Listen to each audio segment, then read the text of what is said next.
Bismillahirrahmanirrahim. Alhamdulillahirabbil alamin. Shalatu wassalamu ala Rasulillah wa ala alihi wa sahbihi wa man tabi'ahum bi ihsan ila yaumiddin. Amma ba'd.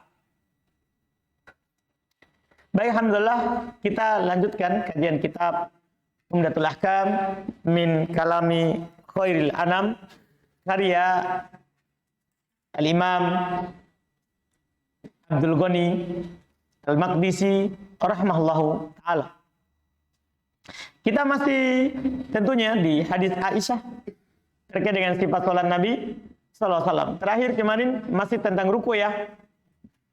Iya, ketika ruku kita kemarin sudah bahas rukunya, takbirnya sudah, takbiratul intiqal. Ya, sisa gerakannya sedikit lagi, yaitu ketika ruku disunahkan bagi kita untuk angkat tangan. Ketika kita ruku, yaitu kita Allahu Akbar, kan dari sedekap. Dari sedekap. Kita ruku, disunahkan di situ angkat tangan. Allahu Akbar, turun, ruku. Paham ya? Turun, ruku. Itu adalah tempat pertama. Disunahkan angkat tangan.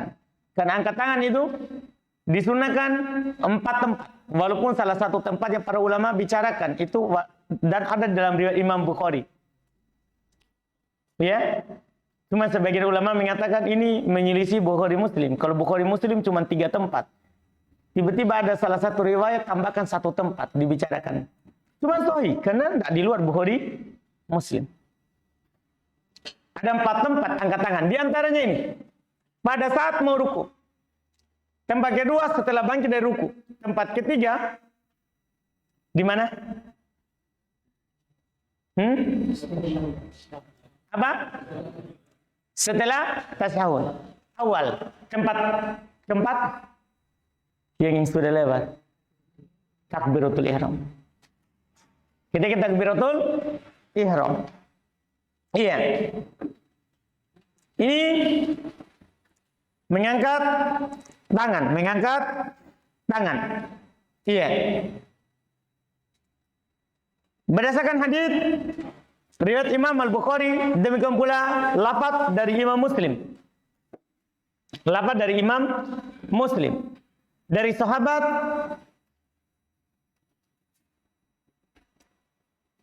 Ibnu Umar radhiyallahu taala anhu, beliau berkata, "Anna Rasulullah sallallahu alaihi wasallam kana yarfa'u yadayhi hadwa mankibaihi idza ftataha shalah." Tempat pertama adalah Nabi sallallahu alaihi wasallam mengangkat kedua tangannya sejajar dengan kedua bahunya ketika belum membuka salat.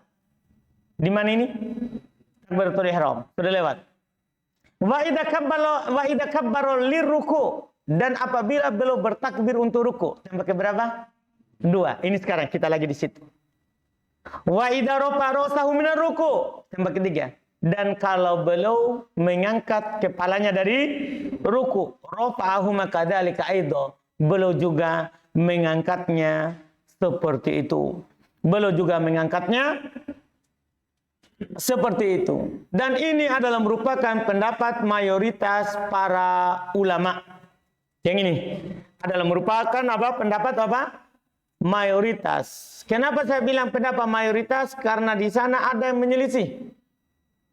Ada yang berpendapat bahwa tidak sunnah angkat tangan kecuali 1 kali saja dalam sholat. Kecuali 1 kali saja dalam sholat. Dinukil pendapat ini dari Imam Abu Hanifah. Dari Imam Abu Hanifah. Dia berdalil dengan hadis riwayat Imam Ahmad Abu Daud.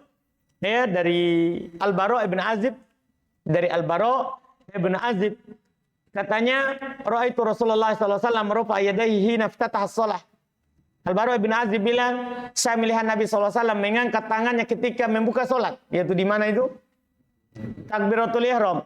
Tsumma lam yarfa'huma hatta yansharif. Kemudian Nabi tidak pernah lagi mengangkatnya sampai belum salam. Berarti berapa kali itu? 1 kali. Hadis ada riwayat Imam Ahmad Abu Daud. Antum paham kan ini? Ini belum berdalil dengannya. Tapi hadisnya dhaif. Imam Abu Daud sendiri ketika membawakannya, masalah ini dia menyelisih hadis Bukhari Muslim. Imam Abu Daud sendiri ketika membawakan hadis ini, Nabi cuma angkat tangan 1 kali, setelah itu tidak pernah lagi angkat tangan. Beliau katakan hadis ini tidak sahih.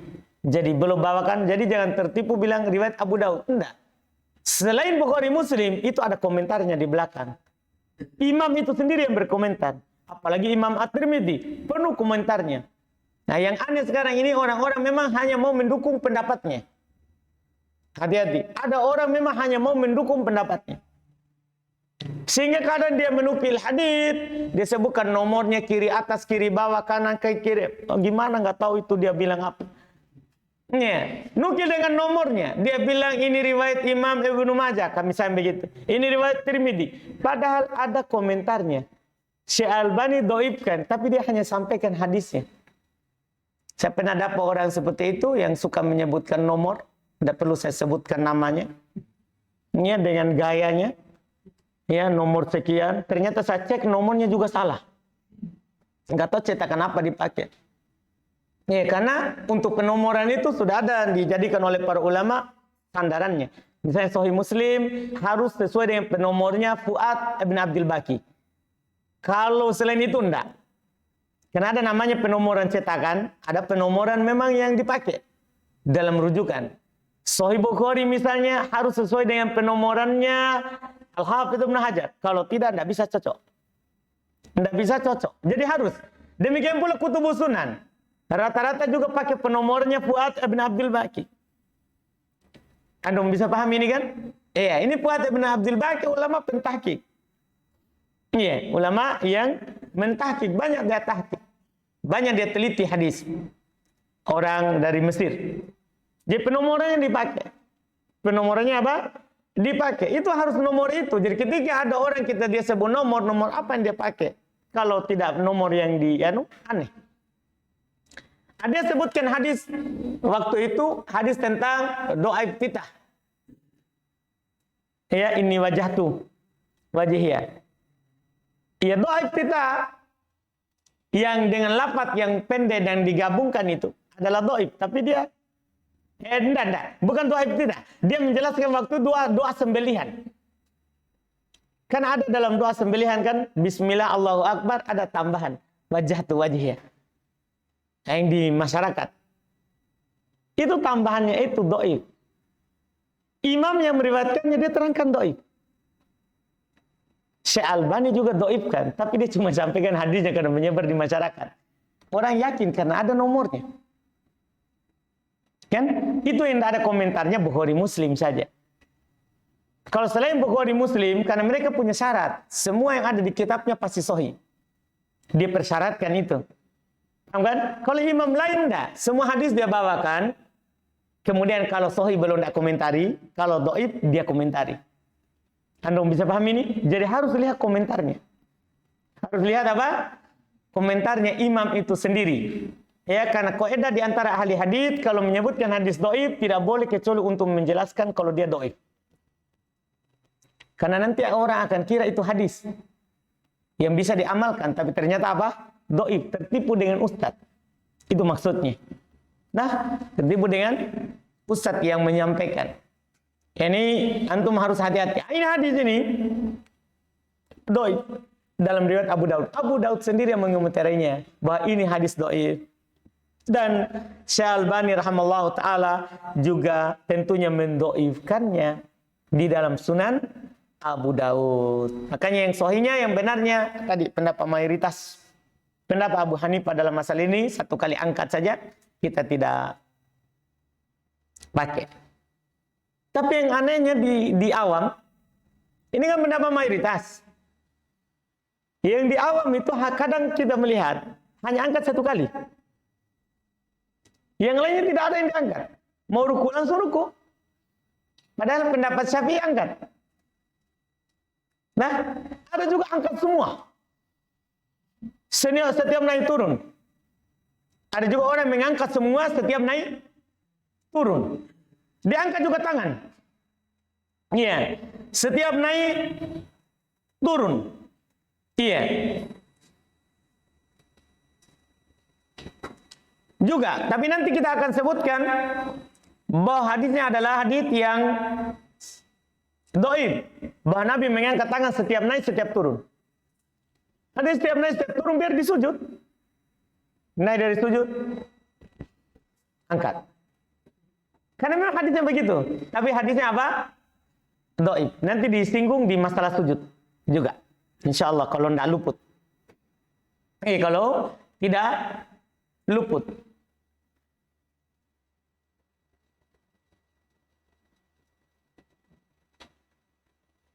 Ini terkait dengan mengangkat tangan ketika ruku. Kemudian setelah itu sudah kemana ruku dan bangkit dari ruku. Bangkit dari ruku. Apa hukumnya? Ada di hadis orang yang salah salatnya. Berarti hukumnya apa? Rukun. Kemudian beritidal. Beritidal dari ruku. Apa hukumnya? Juga apa? Rukun. Karena Nabi SAW katakan kepada orang yang salah solatnya itu, "Tsummarfa ra'saka hatta ta'tadila qa'imah." Kemudian kamu angkat kepalamu sampai kamu lurus berdiri. Sampai kamu lurus berdiri. Jadi hukumnya apa? Rukun. Tidak ada yang menyelisihinya kecuali Abu Hanifah. Ini rata-rata, ini hati-hati. Yang mengatakan ini yang menyelisih, ini mayoritas ini Abu Hanifah. Belum hanya berdalil dengan ayat. Allah kan cuma bilang, "Ya ayyuhalladzina amanu ruk'u wasjudu." Wahai orang-orang beriman, ruku dan sujudlah. Tidak disebutkan mengangkat, bangkit. Kan disuruh ruku saja, tidak disuruh bangkit. Dan tidak ada tumanina. Tidak ada tidak ada berdiri lurus. Artinya yang penting diangkat kepala kemudian langsung ke bawah lagi. Nah, seperti sholat kilat yang biasa Ramadan langsung biasanya viral. Ya baru naik, Allahu Akbar. Iya. Itu enggak sah sholatnya. Ya kalau dia pakai pendapat Abu Hanifah ya mungkin. Tapi kan itu menyelisih hadis riwayat Bukhari Muslim. Yang orang itu memang orang salah sholatnya. Dia 3 kali ulang. Kemudian Nabi ajarkan yang membuat sholatnya apa? Sah. Di antaranya dalam ruku naik turun. Dalam ruku. Nabi katakan kemudian kamu angkat kepalamu. Dan sampai kamu berdiri i'tidal. Baru boleh sujud. Masjud. Kemudian setelah itu baru apa? Sujud. Berdalil dengan ayat tadi kita katakan ayatnya kan mutlak. Ayatnya memang cuma diperintahkan untuk ruku dan untuk sujud. Tapi kan sudah ada Nabi yang menjelaskan itu ayat. Karena fungsi daripada sunnah adalah untuk menjelaskan apa? Quran. Sama dengan di Quran. Cuma dibilang aqimus sholat. Dirikanlah sholat. Bagaimana cara sholat? Kan tidak ada keterangan lengkap di dalam Al-Quran. Dari mana kita tahu caranya? Nabi jelaskan. Antum bisa paham ini? Karena fungsi dari sunnah adalah menjelaskan Quran. Menjelaskan Quran. Baik. Kemudian tumaninah dari ruku. Tumaninah dari ruku. Ada satu permasalahan terakhir sebelum masuk ke sujud. Ya. Kalau meluruskan, tidak menaikkan kepala dan tidak merendahkannya sudah kemarin ya. Mengangkat dari ruku sudah tadi. Ya. Kemudian sudah satu masalah terakhir lagi tadi minar ruku lam yasjud hatta yastawiya qa'ima. Dia tidak sujud sampai lurus berdiri. Sampai lurus berdiri. Masalah terakhir yang biasa juga orang tanyakan supaya antum paham masalahnya, ya, yaitu ketika bangkit dari ruku, kita kembali bersedekap atau kita irsal, turunkan ke bawah. Ini biasa anak ditanyakan di luar karena memang ada orang yang kembali bersedekap, ada yang luruskan ke bawah. Ini masalah yang terakhir terkait dengan ruku ini. Kemudian sujud. Masalah kita bersedekap atau turunkan tangan, irsal, setelah bangkit dari ruku itu diperselisihkan oleh para ulama. Ada 2 pendapat.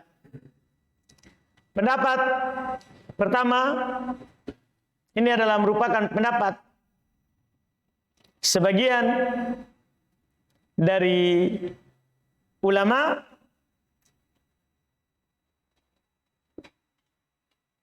mereka katakan bahwa disunahkan untuk meletakkan tangan kanan di atas tangan kiri setelah bangkit dari ruku. Yaitu disunahkan bersedekap kembali. Disunahkan bersedekap kembali. Ingat ya, pembahasannya sunnah. Artinya sebenarnya kalau ada orang tidak bersedekap tidak ada masalahnya. Dia cuma tidak dapat pahala sunnah. Jadi pendapat pertama ini disunahkan. Mereka berdalil sebenarnya dengan banyak dalil dalam masalah ini. Tidak apa-apa kita sebutkan supaya antum tahu. Dalil mereka yang pertama adalah hadis yang diriwayatkan oleh Imam Al-Bukhari rahimahullah. Hadisnya Sahal ibnu Sa'ad yang lafadzkan an-nasu yu'maruna ayyadu ar-rajulu al-yad al-yumna ala dhira'ihil yusra fi shalah.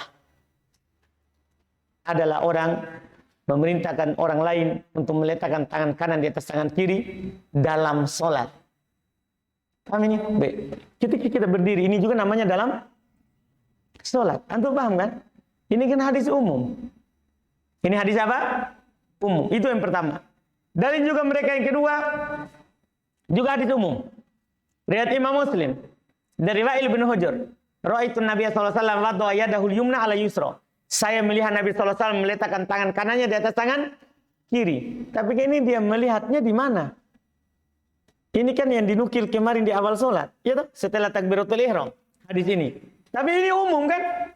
Bisa saja setelah ruku juga masuk. Bahan dalil kedua, mereka berdalil juga dengan dalil yang ketiga. Juga dalil masih dalil umum. Sebentar baru ada dalil khususnya, lebih anu lagi sedikit. Lebih teliti, rinci lagi sedikit. Lebih mengarah ke situ, walaupun tidak pasti. Lebih mengarah ke situ walaupun tidak pasti. Sebentar, dalil keempat. Dalil mereka ketiga dulu. Ra'aitu Rasulullah sallallahu alaihi wasallam riwayat Imam An-Nasa'i. Ra'aitu Rasulullah sallallahu alaihi wasallam idza kana qa'iman fi shalah qabada bi yaminihi ala shimali. Saya melihat Nabi sallallahu alaihi wasallam apabila beliau berdiri dalam salat, ini kan mencakup sebelum ruku dan setelah ruku. Paham? Walaupun berdiri di sini bisa saja setelah takbir kan? Ya kan lapa-lapanya kalau berdiri. Takbiratul ihram maksudnya. Tapi mereka arahkan juga ke situ. Apabila belum berdiri ini mencakup berdiri sebelum ruku dan berdiri setelah ruku. Maka belum menggenggamkan tangan kirinya dengan tangan kanannya. Paham kan? Ini dalil mereka yang ketiga. Dalil keempat, dalil yang terakhir untuk mereka. Sengaja saya sebutkan dalilnya karena memang ini masyhur juga. Kita sebutkan banyak dalilnya. Dalil yang keempat, hadis riwayat Imam Al-Bukhari dari sahabat Abu Humaid radhiyallahu taala anhu. Beliau katakan wa idza raka'a amkana yadayhi min rukbatayhi. Apabila Nabi sallallahu alaihi wasallam ruku, maka beliau mengokohkan kedua tangannya dari kedua lututnya. Di atas kedua lututnya. Tsumma hasara dhahra, kemudian beliau meluruskan punggungnya. Fa idza rafa'a rasahu. Lihat ini poinnya. Kalau belum mengangkat kepalanya istawa, maka belum lurus. Hatta ya'uda kullu faqarin makanah. Sampai setiap persendian itu kembali ke tempatnya. Sampai ini yang paling mengarah. Ini dalil mereka yang paling bisa diarahkan ke situ. Karena tiga dalil tadi itu semuanya bisa saja saat bertakbir boleh letakkan. Paham kan? Ini yang paling ini.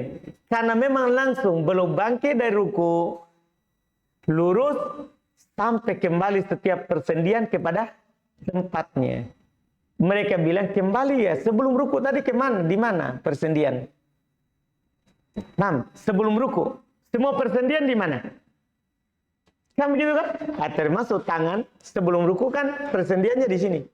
Kanan di atas yang kiri. Ini dalil mereka paling mengarah karena mereka memang langsung disebutkan bangkit dari ruku.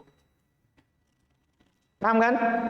Ini pendapat yang pertama. Pendapat yang kedua adalah merupakan pendapat Imam Ahmad dalam satu riwayat, pendapat dan dalam mazhab orang-orang Syafi'iyah.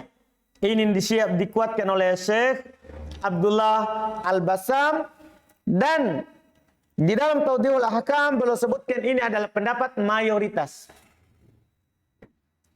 Pendapat yang ini sekarang ini yang kita akan sebutkan adalah pendapat mayoritas. Kalau tadi pendapat sebagian ulama, termasuk Imam Ahmad dalam satu riwayat. Paham kan? Termasuk Imam Ahmad dalam satu riwayat. Ini pendapat juga Imam Ahmad meriwayatkannya. Ini juga pendapat orang-orang Syafi'iyah. Ya, di negeri kita ini rata-rata orang seperti ini. Iya. Dan ini dipilih oleh mayoritas. Apa itu? Yaitu kembali ke irsal, bukan bersedekap. Kembali ke irsal, bukan bersedekap. Yaitu kembali dari ruku turun, bukan bersedekap. Apa dalilnya? Dari pendapat yang kedua ini, ya, dalil mereka dalam hal ini, mereka bilang tidak ada nas. Tidak ada dalil bahwa Nabi SAW ketika bangkit dari ruku, beliau bersedekap. Nah, dalil-dalil yang disebutkan tadi itu di mana? Itu kan di awal sholat semuanya. Adapun lafaz yang mengatakan bahwa Nabi bersedekap setelah bangkit dari ruku, tidak ada sama sekali.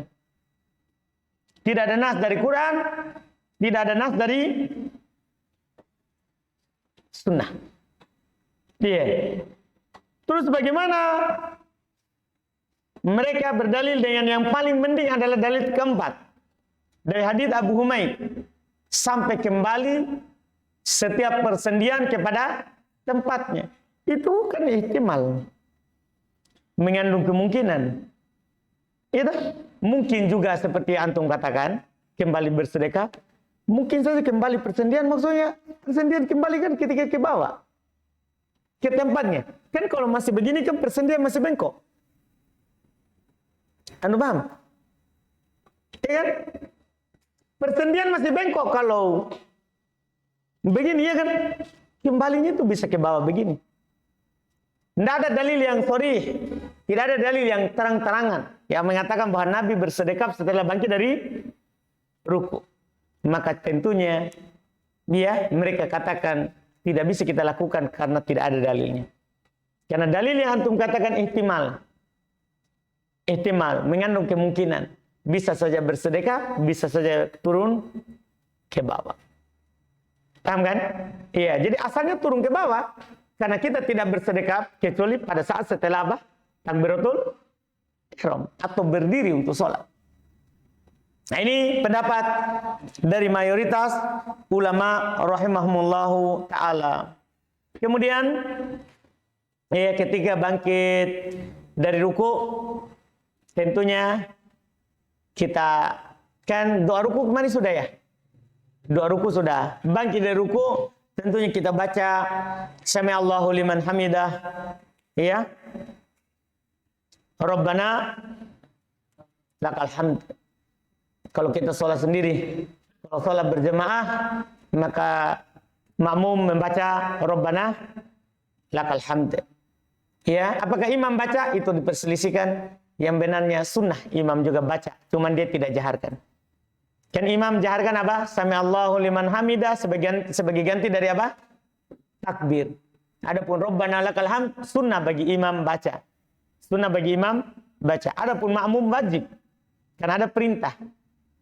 Lafaz dalam hadis Nabi sallallahu alaihi wasallam. Ya. Karena kita dalam hal tersebut diperintahkan dan sudah disebutkan posisinya. Sami Allahu liman hamidah itu diucapkan ketika mengangkat punggung ke atas sambil ucapkan Sami Allahu liman hamidah.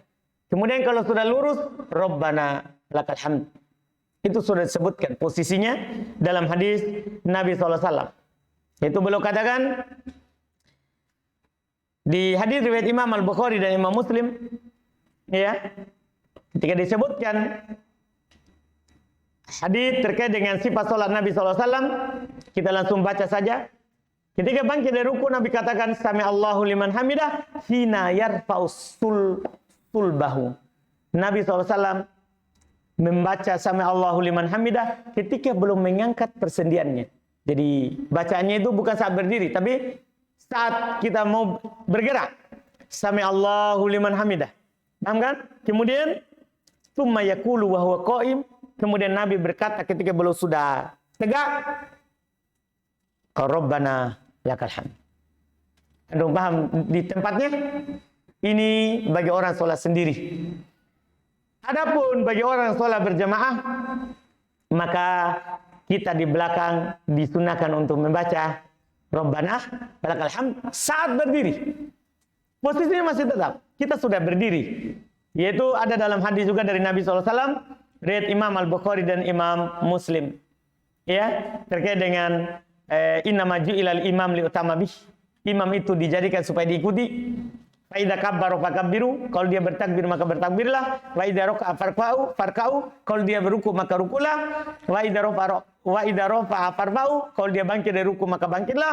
Wa idza qala sami Allahu liman hamidah, kalau imam mengatakan sami Allahu liman hamidah, faqulu, maka katakanlah Rabbana lakal hamd. Paham kan? Nah, ini di lafaz ini terdapat perintah untuk makmum. Makanya kita katakan tadi, bagi makmum hukumnya adalah apa? Wajib. Karena Nabi bilang faqulu, maka ucapkanlah. Dan ini juga menunjukkan kewajibannya dia hanya Rabbana lakal hamd, bukan sami Allahu liman hamidah. Ini kalau dia sholat apa ini? Berjamaah. Kalau dia sholat, iya, berjamaah. Iya. Kemudian masalah berikutnya, yang terakhir, bacaannya Rabbana lakal hamd. Itu datang dalam banyak riwayat, dalam 4 bentuk bacaan, semuanya sahih. Dalam riwayat Bukhari Muslim, ada Bukhari, ada Muslim, semuanya sahih. Ketika sudah bangkit dari ruku, setelah baca sami Allahu liman hamidah, maka kita baca Rabbana lakal hamd, ada 4 bentuk. Pertama boleh seperti itu, Rabbana lakal hamd. Rabbana lakal hamd. Boleh juga pakaikan waw, Rabbana walakal hamd. Boleh dengan lafaz yang pertama tapi tambahkan Allahumma di awal. Allahumma Rabbana lakal hamd. Boleh dengan lafaz kedua, tambahkan lafaz Allahumma. Allahumma Rabbana walakal hamd. Jadinya 4. Rabbana lakal hamd, Rabbana walakal hamd. Allahumma Rabbana lakal hamd, Allahumma Rabbana walakal hamd. Anda paham kan? Semua ini sah dari Nabi kita Muhammad sallallahu alaihi wa ala alihi wasallam. Paham kan? Ini salat. Setelah itu di ruku pembahasan kunut kita tidak sampaikan. Masalah berikutnya sujud. Katanya dalam hadits Aisyah radhiyallahu taala anhu, wa kana idza rafa ra'sahu minas sajadah. Tadi kan beliau sujud. Kemudian sujud kedua. Dan beliau kalau mengangkat kepalanya dari sujud, beliau tidak sujud sampai lurus berdiri. Ini supaya sekaligus hukum sujud adalah rukun salat. Kemudian juga tumaninah. Ketika di dalam sujud dan ketika bangkit dari sujud pertama sebelum sujud kedua juga hukumnya adalah semuanya rukun. Tumakninah di dalamnya semuanya rukun salat. Dalil kita hadis orang yang salah salatnya. Dalil kita adalah hadis orang yang salah salatnya. Nabi SAW perintahkan untuk sujud pertama. Nabi juga perintahkan untuk bangkit dari sujud pertama. Nabi perintahkan untuk sujud lagi kedua dan bangkit dari sujud kedua serta tumanina dalam 2 sujud itu. Paham kan? Jadi rukun sujudnya apa? Rukun salat, tumanina di dalamnya rukun salat. Sujudnya 2 kali rukun salat. Bangkit dari sujud pertama, jangan sampai ada yang mengatakan ya sambung saja, kadarkan saja, ukurkan saja kadarnya kan? Atau cukup kasih angkat kepala sedikit, Allahu Akbar. Langsung begitu. Tidak. Harus tumanina dan tegak duduk. Tidak ada yang menyelisihinya kecuali Abu Hanifah lagi. Karena Abu Hanifah cukup katanya bangkit sedikit, bengkok sedikit, tidak apa-apa langsung sujud. Tidak perlu lurus. Tapi dalam hadis orang yang salah sholatnya, Nabi larang. Tidak boleh sujud sampai lurus duduk. Paham kan? Itu di orang yang hadis orang yang salah sholatnya. Semua itu adalah rukun. Adapun cara tambahan dalam sujud, ini yang kita akan terangkan. Jadi sujudnya rukun pertama. Bangkit dari sujud pertama rukun juga. Sujud kedua rukun. Paham kan? Bangkit juga rukun. Tumanina di sujud pertama dan sujud kedua juga apa? Rukun. Itu semua rukun. Sekarang cara sujud. Cara sujud. Cara sujud kita akan bahas mulai dari turun ke sujud. Mulai dari turun ke sujud. Ketika turun sujud, kita dahulukan lutut atau dahulukan tangan. Paham kan? Itu pertama. Turun kan dari ruku. Sami'allahu liman hamidah, Rabbana walakal hamd. Berdiri tegak, turun sujud. Paham kan? Kita ketika turun, dahulu lutut atau tangan. Ini diperselisihkan oleh para ulama. Pendapat pertama, disunahkan untuk mendahulukan kedua lutut, kemudian kedua tangan. Disunahkan untuk mendahulukan apa? Kedua lutut sebelum kedua tangan. Dipahami ini? Berarti gimana itu, Daud?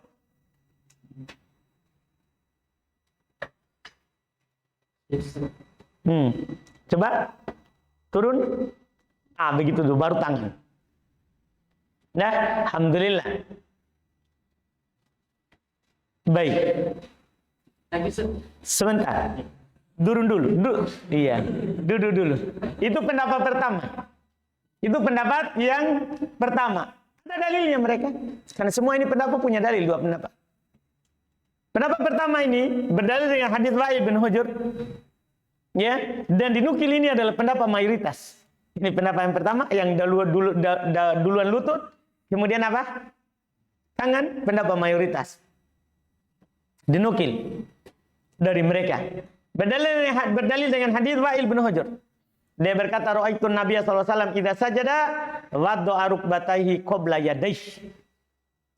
Saya melihat Nabi sallallahu alaihi wasallam apabila beliau sujud, maka belum meletakkan kedua lututnya sebelum kedua tangannya. Belum meletakkan kedua lututnya sebelum kedua tangannya. Wa idza nahadha, kalau belum bangkit, rafa'a yadayhi qabla rukbatayhi, maka belum mengangkat kedua tangannya sebelum kedua lututnya. Sebaliknya, tapi itu kan bangkit nanti. Ini baru turun ini. Baru turun. Hadis ini diriwayatkan oleh Imam Abu Daud dan Imam At-Tirmidzi, cuman dia adalah hadis yang dhaif. Syekh Albani dhaifkan. Syekh Albani dhaifkan. Jelas sekali sebenarnya hadisnya, tapi Syekh Albani dhaifkan dalam Sunan Abu Daud dan Sunan At-Tirmidzi. Karena di dalam sanadnya ada rawi yang bernama Tariq ibn Abdullah An-Nakhai. Dia adalah rawi yang jelek hafalannya. Tidak diterima hadis orang yang jelek hafalannya. Jangan sampai dia nukil terbalik. Orang yang jelek hafalannya itu tidak diterima hadisnya. Jangan sampai sebenarnya duluan tangan kemudian lutut, tapi dia nukil duluan lutut kemudian tangan. Paham kan? Dhaif hadisnya. Ada juga dia berdalil yang hadis lain dari hadis Anas, tapi juga dia dhaif karena di dalamnya ada rawi yang majhul, tidak dikenal. Jadi sama lagi. Ya, tidak bisa dipakai. Iya, tidak bisa dipakai. Ini pendapat pertama. Pendapat yang kedua katanya sebaliknya. Disunahkan mendahulukan tangan, kemudian kedua lutut ketika hendak turun ke sujud. Ya, disunahkan mendahulukan kedua tangan sebelum lutut. Seperti apa itu, Daud? Iya, duluan tangan, turun. Seperti itu, baru lutut. Dipahami kan? Alhamdulillah, jazakumullah khairan. Dipahami ini? Ada dalilnya juga. Karena saya bilang tadi semua pendapat itu mereka punya dalil. Ada dalilnya juga, ini pendapat kedua. Ya, dalil mereka di antara dalil yang terkenal adalah hadis Abu Hurairah radhiyallahu taala anhu yang diriwayatkan oleh Imam Ahmad, Abu Daud, An-Nasa'i, Daruqutni, Al-Baihaqi juga. Kata Abu Hurairah, "Idza sajada ahadukum," Rasulullah SAW bersabda, "Idza sajada ahadukum," apabila salah seorang dari kalian sujud, "fala yabruk kama yabrukul ba'ir." Jangan dia turun seperti turunnya onta. Wal yad'u yadayhi qabla rukbatayhi. Hendaklah dia letakkan dulu kedua tangannya sebelum kedua lututnya. Anda paham? Hendaklah dia letakkan kedua tangannya sebelum kedua lututnya. Paham kan? Itu jelas. Jadi ini dalilnya ini juga jelas, tadi juga jelas, tapi dhaif. Ini juga dalil jelas. Ya. Hanya saja hadis ini adalah hadis juga yang dhaif. Jadi tadi dhaif, ini juga dhaif. Ini dhaif karena di dalam sanadnya ada rawi yang bernama Muhammad ibnu Hasan ibnu Ziyad. Ya, dia adalah rawi yang dhaif. Bahkan Al-Imam Al-Bukhari di dalam kitab At-Tarikh dia jelaskan sanadnya, di dalam sanadnya ada rawi yang bernama Ibnu Hasan ibnu Ziyad. Beliau bilang, saya tidak tahu apakah dia mendengar dari Abu Zinad atau tidak. Itu jar dari Imam Al-Bukhari. Ketika Imam Bukhari bilang, saya tidak tahu dia dengar dari gurunya atau tidak. Paham kan? Itu mengisyaratkan bahwa ini sanadnya terputus. Karena Imam Bukhari ragukan dia dengar atau tidak. Paham kan? Imam Bukhari ragukan. Jadi juga terputus. Kalau Imam Ibnu Qayyim mengatakan ini hadis mutharib, goncang.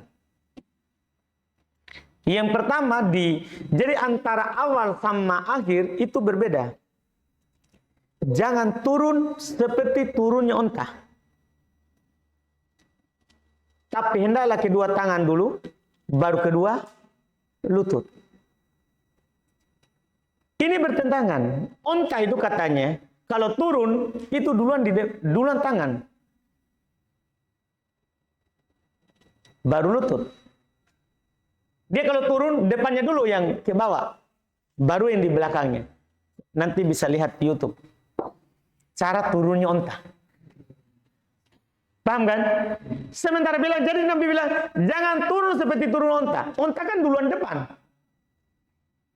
Nah, seharusnya kalau jangan berarti lutut dulu baru tangan. Kan begitu? Lutut dulu baru tangan. Tapi ini bilang, awalnya, jangan turun seperti turunnya onta. Tapi tangan dulu baru lutut. Sementara onta, tangannya dulu baru lutut. Berarti beda kan? Di awalnya bilang, jangan turun seperti turun onta. Sementara onta itu, kalau begitu modelnya, berarti kita harus lutut dulu baru tangan. Kan begitu? Karena dilarang seperti siapa? Onta. Karena onta kalau turun, tangan dulu, maksudnya tangannya onta bagaimana? Kan empat kakinya. Jangan sampai Wahyudin bilang begitu. Enggak, kakinya yang di belakang. Di depannya itu tangan. Cuman dia berjalan dengan kaki dan tangan. Paham Wahyudin? Iya. Ini kan kalau kita bilang jangan turun seperti turunnya onta, kita akan bilang berarti lutut dulu baru tangan. Karena dilarang seperti onta. Tapi malah sambungannya di depan, tangan dulu baru lutut. Kata Ibnu Qayyim mutharib. Goncang lafadznya. Karena akhir membatalkan yang awal. Ini secara matan. Jadi makanya kata para ulama ini hadis secara sanad dhaif, secara matan juga dhaif. Paham kan? Jadi dua-duanya dhaif. Kalau begitu mana pendapat yang kuat? Pendapat yang kuatnya dalam masalah ini adalah keduanya boleh dilakukan. Karena tidak ada hadis yang sahih. Yang penting antum terserah. Bisa turun tangan dulu baru lutut. Atau lutut dulu baru tangan. Yang penting jangan kepala dulu. Itu yang masalah. Iya. Kalau kepala dulu gimana itu Daud? Iya. Iya. Jelas kan? Dua-duanya ini kan dhaif. Ada tangan dulu baru lutut. Ada lutut dulu baru tangan. Dhaif semua hadisnya. Paham kan?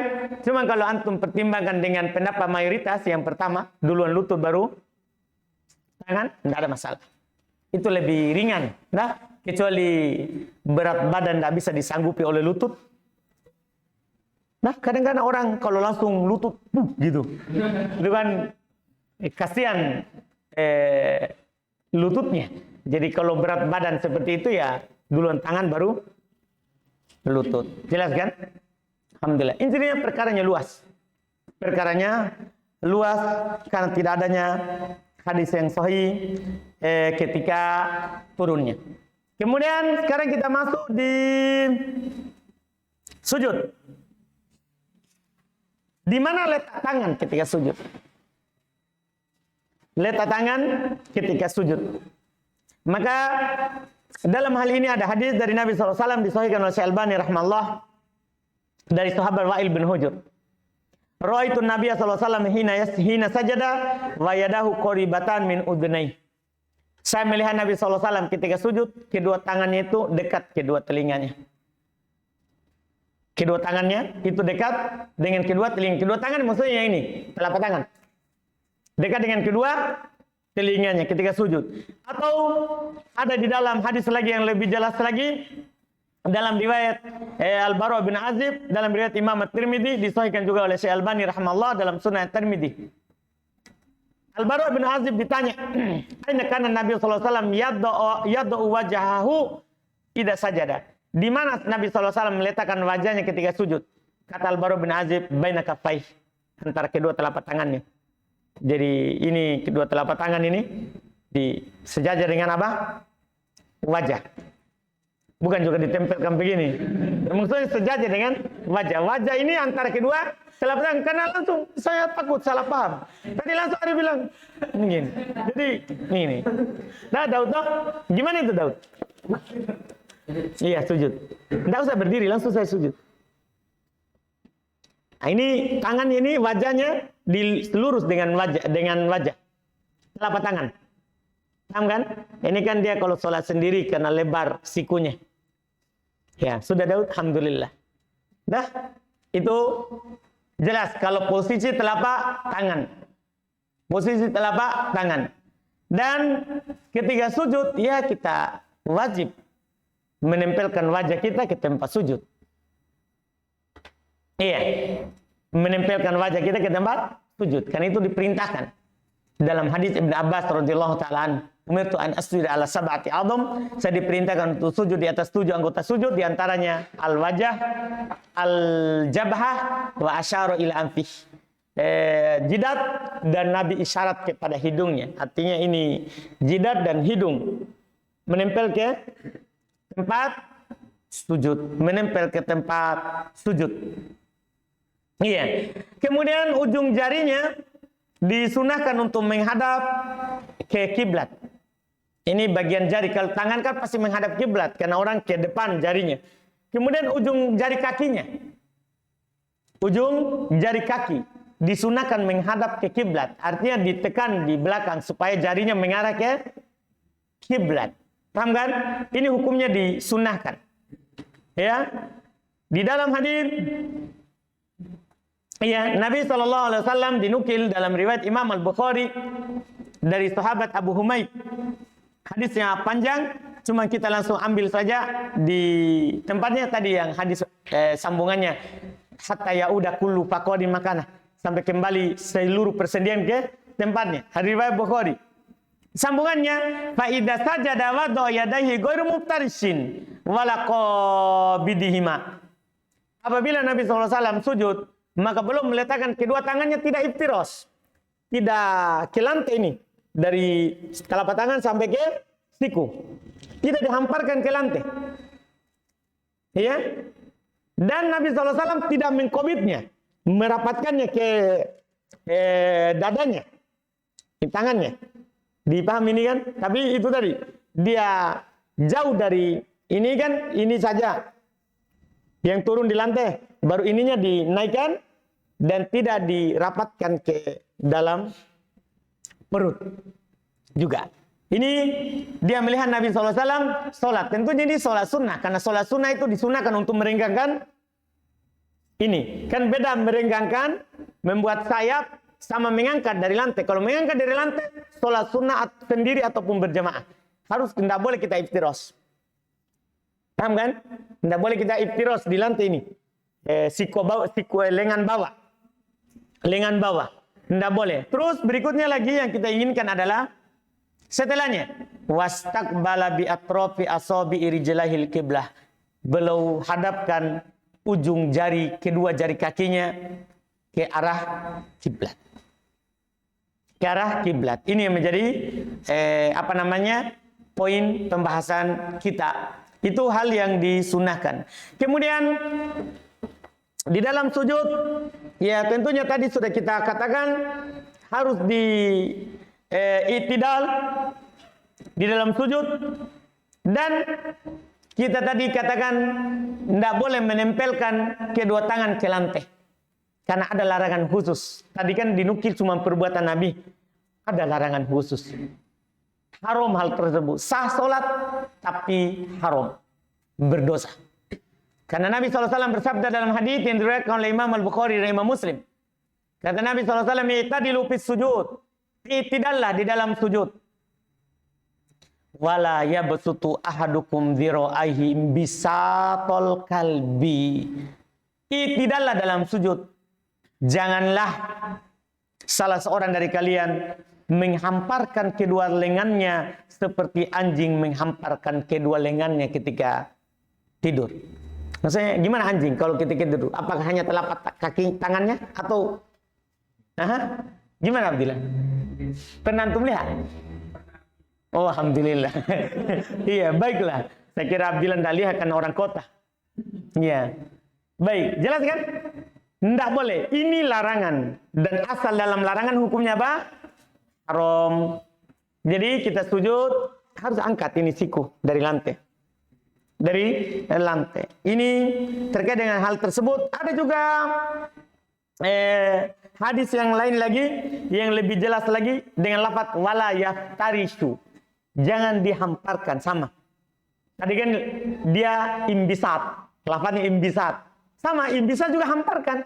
Orang kalau dia hamparkan tikarnya ke lantai, itu namanya dia imbisat.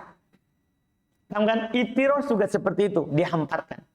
Sama, lafaznya semuanya hadis. Tapi ada lafaz perintah. Itu kan tadi larangan, tidak boleh. Ada juga diperintahkan untuk mengangkat siku. Ini yang menguatkan. Berarti itu tidak boleh dan wajib diangkat. Karena terkumpul antara larangan dan perintah.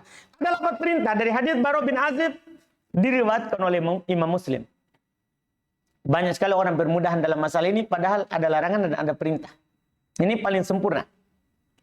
Idza sajadta, kata Nabi SAW, idza sajadta, kalau kamu sujud, adok kafaik, maka letakkan saja kedua telapak tanganmu di tempat sujud. Letakkan saja kedua telapak tanganmu.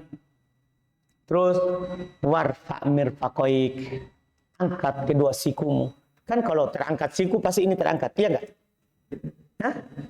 Itu gimana? Bos bisa nggak angkat siku baru tidak ini? Paham kan? Jadi letakkan saja ini dan sikunya apa? Angkat. Jelas ini Daud ya?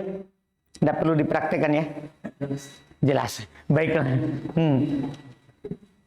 Terus untuk tidak cukup waktu ini, ya. Untuk tumitnya. Untuk tumit. Kan tadi jari disunahkan untuk menghadap ke kiblat. Untuk tumitnya disunahkan untuk dirapatkan. Disunahkan untuk merapatkan apa? Tumit dalam sujud. Hal ini berdasarkan hadis Aisyah riwayat Imam Muslim. Berdasarkan hadis Aisyah riwayat Imam Muslim. Rahimahullahu ta'ala. Ya, ini dalilnya juga perlu antum tahu karena kadang lihat perbuatan misalnya Ustadzul pernah ada katanya orang yang syuting dari belakang, Ustadzul tidak rapatkan jarinya. Orang berkelahi di perbuatan Ustadzul bukan wahyu. Ya kan? Kita berbicara tentang apa? Hadits. Kita berbicara tentang hadits. Siapa tahu waktu itu Ustadzul lupa rapatkan, kan bisa saja begitu. Perbuatannya si alim bukan hujah. Hujah adalah dalil. Sebetulnya ada udurnya, ada hal yang kita tidak tahu. Kita kan hanya di orang syuting. Itu pun syutingnya tidak diizinkan oleh Ustadzul. Kan begitu. Ya. Karena Ustadzul tidak pernah izinkan untuk syuting dalam keadaan sholat. Nanti riak. Anda paham kan? Tapi orang kan ikhlas semangat kadang ingin menyampaikan kebaikan. Jadi semua apapun dilakukan oleh Ustadzul dia syuting. Iya. Kan begitu. Kadang ya belum lakukan pribadi, belum lakukan ada ini. Tapi kan ini. Nah, terkait dengan masalah ini saya ingat waktu itu. Dan bukankah hadis yang sahih? Hadis riwayat Imam Muslim dari Aisyah radhiyallahu taala anha, dia berkata, "Faqattu Rasulullah sallallahu alaihi wasallam lailatan minal firas." Saya pernah kehilangan Rasulullah sallallahu alaihi wasallam satu malam dari tempat tidur. Ya, fal tamastuhu, maka saya pun mencarinya, kan gelap. Belum tidak lihat ada Rasulullah di sisinya tapi tidak ada tidur. Tidak ada di tempat tidur. Maka saya pun mencarinya. Fawaqa'at yadi. Maka satu telapak tanganku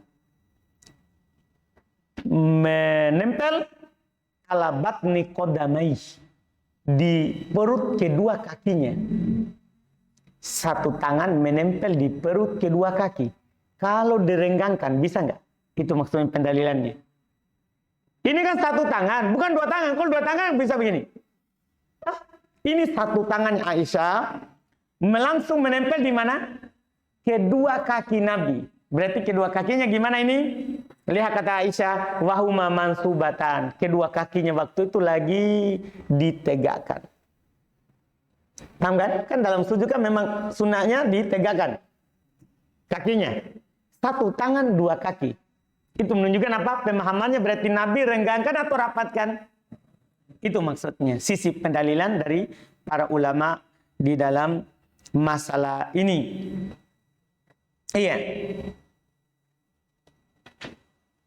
Sampai di situ dulu, masih ada terkait dengan sifat sujud ini.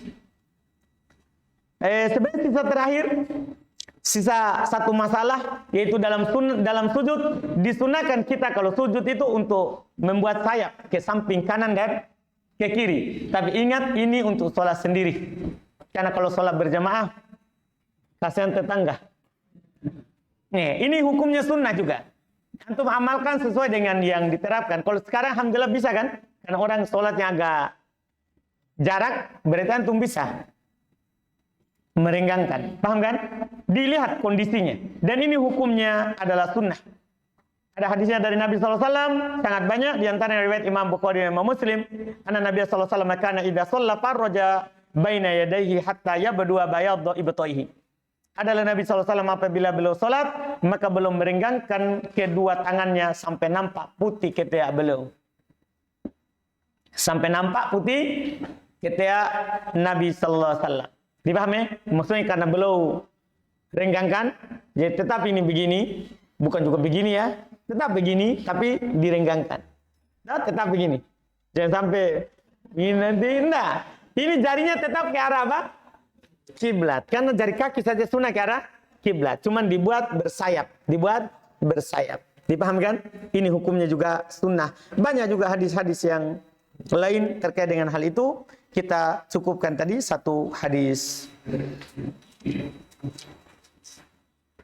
Selesai ini untuk ini, tapi belum selesai tentang sujud karena masih ada doa sujud. Nah, insyaallah kita akhirkan.